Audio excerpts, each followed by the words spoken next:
Okay, so Paul, could you just tell us how you yourself get involved in data?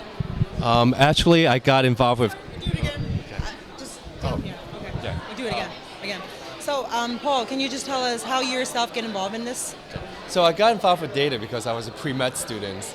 So part of the pre-med curriculum is we have to do a lot of physics, a lot of chemistry, calculus, and math. So that's kind of how I started with data journalism.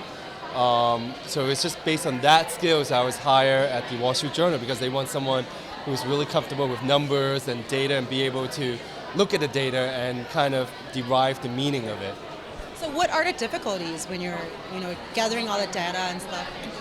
I think the difficulty of gathering the data is gathering the data, and especially because again data surrounds us and is everywhere, and it's really critical to ask who is the supplier of data, right? Because some people will want to feed you false data or incomplete data, and I think as a journalist, I think that's much more difficult to figure out whether the data set is complete or incomplete, or is it or is it constructed in a way to kind of skew one side and not give you the complete picture?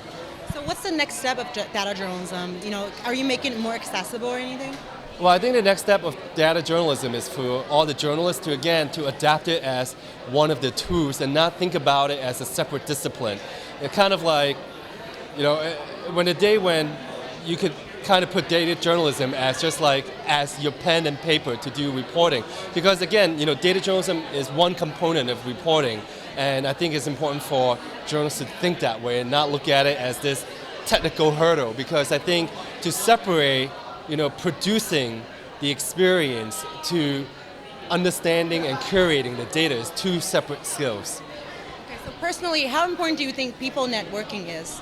Well, I think it's incredibly important to network because, again, what do we do as journalists? We tell stories, we develop relationships with people, and if you just kind of work yourself in silo, then you really not satisfying your curiosity. So as part of curious people as we are as journalists, I think it's important for us to stay connected with as many people as we need to. Thank you, Paul. Thank you. Thank you. Yeah. Okay, thank you. Thank you.